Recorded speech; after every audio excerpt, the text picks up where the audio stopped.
Hey everyone, welcome back to my YouTube channel, and in today's video we'll discuss example problem from the chapter called mineral nutrition. Okay, so guys, इससे पहले कि जितने भी chapters हैं मैंने वो already complete करवा दिए हैं. ठीक है, आप चैनल पे जाना या फिर मैं आपको लिंक भी दे दूँगी डिस्क्रिप्शन में, वहाँ से भी चेक कर सकते हैं. सो गाइज, इस चैप्टर के अंदर हमारा ये चैप्टर पूरा हमारा रटिफिकेशन है, बिकॉज इसके अंदर हमारा जो मेन जो टॉपिक आता है वो हमारे सारे एलिमेंट्स आते हैं, है ना, और micro and macro elements and उनके वो क्या क्या परफॉर्म करते हैं फंक्शंस, वो सारे हमें याद रखने होते हैं. दूसरी चीज़ हमारे यहाँ पे जो इंपॉर्टेंट टॉपिक आता है वो होता है हमारा नाइट्रोजन फिक्सेशन का. ठीक है, सो आपको ये दो चीज़ों पे ही यहाँ इस चैप्टर के अंदर फोकस करना है और आप इसके क्वेश्चन ईजिली अटेम्प्ट कर सकते हो. ठीक है, तो इस चैप्टर के अंदर जो हमें क्वेश्चन जो टोटल क्वेश्चंस है वो हमारे 8 क्वेश्चंस हैं, उसको हम फटाफट से देख लेते हैं. चलो, so first question says which one of the following rules is not characteristic of an essential element? Option A, being a component of biomolecules. Option B, changing the chemistry of soil. Option C, being a structural component of energy related chemical compounds. And option D, activation or inhibition of enzymes. So इसने हमसे पूछा है कि कोई भी element है वो essential होने के लिए उसकी कौन सी इन कैरेक्टरिस्टिक्स में से, इन चारों में से कौन सी एक चीज़ है जो वो नहीं रिक्वायर्ड है उसके लिए टू बी एसेंशियल, राइट. सो देखो, उसको बायोमोलिकुलर कंपोनेंट तो यार वो होना चाहिए. चेंजिंग द केमिस्ट्री, ये चीज़ नहीं होनी चाहिए, ये उतना मतलब इम्पॉर्टेंट चीज़ नहीं है.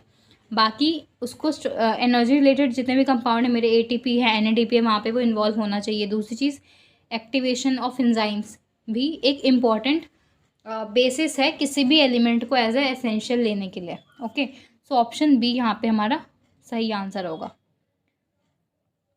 सेकेंड क्वेश्चन देखो, विच one of the following statement can best explain the term critical concentration of an essential element? Option A, essential element concentration below which plant growth is retarded. Option B, essential element concentration of below which plant growth becomes stunted. Option C, essential element concentration above which plant remains in the vegetative phase. And option D, none of the above. So guys, कोई भी जब हम critical concentration की बात करते हैं तो कोई भी एलिमेंट है उसको हम कहते हैं कि वो अपनी क्रिटिकल कंसंट्रेशन में है. इसका कहने का मतलब होता है कि वो जो एलिमेंट है, वो जो पर्टिकुलर मेरा जो एलिमेंट है उसका जो कंसंट्रेशन है वो मिनिमम इतना होना चाहिए जिसके बाद अगर इससे कम हुआ तो जो प्लांट ग्रोथ होती है वो हमारी रिटार्ड करती है. ठीक है, वो हमारी रिटार्ड करती है. सो ऑप्शन इसका हमारा सही हो जाएगा ए. ठीक है, सेकेंड क्वेश्चन का ऑप्शन ए हमारा सही है. अब हम चलते हैं थर्ड क्वेश्चन की तरफ. सो थर्ड क्वेश्चन हमसे कह रहा है deficiency symptoms of an element tend to appear first in young leaves. It indicates that element is relatively immobile, है ना, immobile. Which one of the following elemental deficiency would show such symptoms? Sulphur, magnesium, nitrogen या potassium. अब देखो, आपने जब mineral nutrition chapter पूरा पढ़ा है, ठीक है, सो उसके अंदर आप लोगों ने पढ़ा होगा एलिमेंट दो टाइप के होते हैं. एक मेरा होता है मोबाइल और एक होता है मेरा इमोबाइल. जो मोबाइल होते हैं वो जब कोई प्लांट सेनेसेंस करता है, ठीक है, सो उसकी लीफ में जितने भी एलिमेंट होते हैं जो मोबाइल एलिमेंट होते हैं वो मूव कर जाते हैं सेनेसेंट लीफ से जो यंगर लीव्स होती हैं उसकी तरफ, तो वो तो मेरे ईजिली मूवेबल होते हैं. बट कुछ एलिमेंट ऐसे होते हैं लाइक कैल्शियम है, सल्फ़र है, राइट. कुछ मतलब ये दो एलिमेंट्स को आपको याद रखना है, कैल्शियम एंड सल्फ़र, ये इमोबाइल होते हैं. क्यों? क्योंकि ये यंगर लीफ में मूव नहीं कर पाते. That's why they are known as immobile. So ये मेरे ओल्डर लीव्स में ही डिपॉजिट होके रह जाते हैं. सो यहाँ पे उसी का पूछा है कि ये जो चार ऑप्शन आपको दे रखे हैं यहाँ, अब इस चार ऑप्शन में हमें कैल्शियम कहीं भी नहीं दे रखा, बट वी हैव सल्फर. सो यहाँ पे ऑप्शन आपका कौन सा सही हो जाएगा? Option A, that is sulphur. क्योंकि ये तीनों एलिमेंट जो हमारे वो बहुत अच्छे खासे मोबाइल होते हैं. सो इनकी डेफिशिएंसी, मैग्नीशियम, नाइट्रोजन, पोटेशियम की जो डेफिशिएंसी होगी वो कभी भी हमें यंगर लीफ में देखने को नहीं मिलेगी, ओल्डर में देखने को मिलेगी. ओके, अब चलते हैं क्वेश्चन नंबर 4 की तरफ. Which one of the following symptom is not due to manganese toxicity in plants? Option A. अब इसको ध्यान से करना, इसमें हमसे पूछा है मैग्नीज की टॉक्सिसिटी की बात कर रखी है, ठीक है. एंड इनमें से कौन सी चीज़ नहीं होती जब मैग्नीज की टॉक्सिसिटी होती है? Option A calcium translocation in shoot apex is inhibited. Option B deficiency in both iron and nitrogen is induced. Option C appearance of brown spot surrounding by chlorotic veins. And option D is none. So guys, I hope आपने अभी तक तो इसका answer जज कर लिया हो कि इसका आंसर क्या होगा, है ना. सो इसका आंसर जो है मेरा ऑप्शन बी है. फर्स्ट कंडीशन भी होती है और हमारी सी जो है वो भी चीज़ हमारी होती है. आयरन की जगह अगर यहाँ पे मैग्नीशियम लिखा होता ना, सॉरी नाइट्रोजन की जगह यहाँ पे अगर मैग्नीशियम लिखा होता तो ये वाली चीज़ भी मेरी सही हो जाती. ठीक है, बट यहाँ पे इसने मैग्नीशियम दे के यहाँ पे नाइट्रोजन दे दिया तो ये इससे ये गलत हो गया और हमें इनकरेक्ट ही बताना था. तो इसलिए हमारे यहाँ पे ऑप्शन बी सही है. ठीक है, फिफ्थ क्वेश्चन को देखते हैं. फिफ्थ क्वेश्चन कह रहा है reaction carried out by N2 fixing microbes include. Option A sorry यहाँ पे आपको दो रिएक्शन दे रखी है, ध्यान से देखो. इसमें फर्स्ट में क्या हो रहा है, ए में क्या हो रहा है, अमोनिया से मेरा नाइट्राइड बन रहा है. एंड जो मेरा बी है, जो मेरा बी रिएक्शन उसमें नाइट्राइड से मेरा नाइट्रेट बन रहा है ना. तो जब अमोनिया से नाइट्राइड बन रहा है NO2 माइनस, फिर इसी NO2 माइनस से मेरा NO3 माइनस बन रहा है. तो इस प्रोसेस को हम क्या कहते थे, इसको कहते थे नाइट्रिफिकेशन. और जब ये प्रोसेस NO3 से वापस से जब NH3 बन रहा था तो इसको हम कह रहे थे डीनाइट्रिफिकेशन.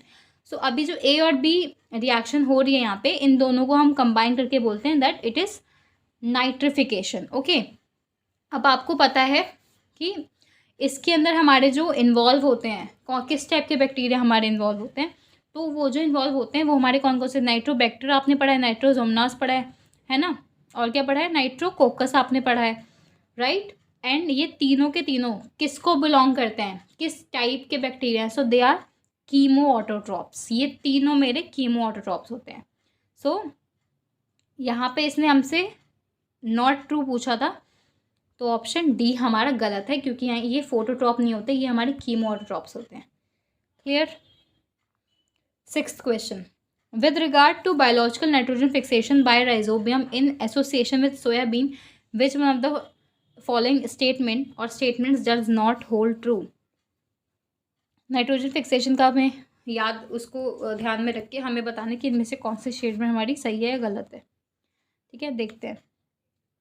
ऑप्शन ए है हमारा nitrogenase may require oxygen for its functioning. Option B nitrogenase is molybdenum iron protein. Option C leg hemoglobin is a pink colored pigment. Option D nitrogenase helps to convert N2 gas into 2 molecules of NH3 ammonia, है ना. तो देखो यार, ये तो सही है, nitrogenase हमारा एमओ प्रोटीन होता है. लेग हीमोग्लोबिन भी हमारा पिंक कलर का. जब आप लेग हीमोग्लोबिन को काटोगे, मतलब उसको बीच में से कट करोगे, तो वो आपको पिंकिश कलर का दिखता है. तो ये भी मेरा सही है. ऑप्शन डी है मेरा नाइट्रोजनेज हेल्प टू, हाँ सही है, ये भी सही है. क्यों, क्योंकि N2 से मेरे 2 NH3 बन रहे थे, याद आया. और यहाँ पे कितने ATP खर्च हो रहे थे, तो 16 ATP हमारे लग रहे थे, है ना. तो मेरा फोर्थ ऑप्शन डी भी मेरा सही है, लेकिन इसने मुझे नॉट ट्रू का पूछा है. सो इसीलिए हमारा यहाँ पे ऑप्शन ए आंसर हो जाता है. क्यों, क्योंकि नाइट्रोजनेस को थोड़ा सा भी ऑक्सीजन नहीं चाहिए होता है. ठीक है, क्योंकि नाइट्रोजनेस एक ऐसा एक एनारोबिक बैक्टीरिया है, उसको थोड़ा सा भी नाइट्रोजन नहीं चाहिए, सॉरी थोड़ा सा भी ऑक्सीजन उसको नहीं चाहिए, because it is an anaerobic bacteria. Seventh question देखो, सेवन्थ क्वेश्चन हमारा मैचिंग का है. एंड ये जो क्वेश्चन है बहुत ही इंपॉर्टेंट है. क्यों, क्योंकि एलिमेंट्स और वो क्या क्या फंक्शन परफॉर्म करते हैं, कोई भी प्लांट उसको किस फॉर्म में कंज्यूम करता है, ये दो चीज़ें उसको अच्छे से याद रखनी है. तो देखो बोरोन दे रखा है मुझे, boron, manganese, molybdenum, zinc and iron. And right hand side में उसके सारे फंक्शन दे रखे हैं. तो देखो बोरोन, सो बोरोन किसको जाएगा, सो बोरोन हेल्प करते हैं मेरा पॉलन जर्मिनेशन के अंदर. Manganese, manganese is required for splitting of H2O to liberate O2 during photosynthesis, ये भी ठीक है. अब दे रखा है मॉलिब्डेनम का, सो मॉलिब्डेनम हमारे किसको जाएगा, मॉलिब्डेनम मेरा नाइट्रोजनेस में होता है, so it is a component of nitrogenase. Zinc oxygen के सिंथेसिस में हेल्प करता है. Iron, is a component of ferredoxin. तो देख लो, मैच कर लो। ए का हमारा फोर्थ है, ए का फोर्थ हमारा एक ही ऑप्शन दिख रहा है, देखा आपको? ए का फोर्थ हमारा एक ही ऑप्शन में है इसमें, ए का फोर्थ, बी का हमने फर्स्ट मार्क कर, यहाँ पे बी का फर्स्ट है, सी का हमने थर्ड कर, यहाँ पे सी का थर्ड है, और डी का हमने यही किया, डी का हमने ऑक्सीजन का किया था, डी का सेकंड एंड ई का फिफ्थ। सो गाइस सेवन्थ का जो ऑप्शन सही है हमारा वो ऑप्शन बी है। चले आगे। ओके, आई गेस या this is the last question, ध्यान से देखो इसको। Plant can be grown in, take the incorrect option, हमें यहाँ पे इनकरेक्ट ऑप्शन बताना है। Option A soil with essential elements, option B water with essential elements, option C either water or soil with essential element, option D water or soil without essential element. So incorrect तो आपको पता चल गया होगा कौन सा है हमारा, ये वाली चीज़ मेरी इनकरेक्ट है, ऑप्शन डी इज़ इनकरेक्ट। क्यों? क्योंकि प्लांट ग्रोथ, जब प्लांट ग्रो कर रहा है तो उसको यार एलिमेंट्स तो चाहिए ना। अब यहाँ पे इसने लिख दिया विदाउट एसेंशियल, तो ये यहीं पे गलत हो गया ये, क्योंकि हमें भी अगर ग्रोथ के लिए, अगर हम कोई भी किसी भी चीज़ को ग्रो करना है सो उसके लिए उसको न्यूट्रिएंट्स तो चाहिए, उसके बिना वो चीज़ ग्रो ही नहीं कर सकती। ओके, सो एट्थ का ऑप्शन डी हमारा सही है। सो गाइज यहाँ पे हमारे मेंटल न्यूट्रिशन के क्वेश्चन होते हैं ख़त्म। ओके, अब जो नेक्स्ट वीडियो होगी उसके अंदर हम कवर करेंगे फोटोसिंथेसिस के क्वेश्चंस को, ठीक है। एंड इससे पहले आपने अगर इससे पहले के जितने भी चैप्टर्स है वो अगर आपने अभी नहीं करें सो आप कर सकते हैं। लिंक में मैंने इस सारे चैप्टर्स का जो लिंक है वो डिस्क्रिप्शन में दिया, आप चेक कर सकते हैं जाके। एंड गाइज अगर आपको वीडियो पसंद है तो वीडियो को लाइक करें, चैनल को सब्सक्राइब करें एंड अपने फ्रेंड्स के साथ इसको शेयर करें। Okay, stay tune.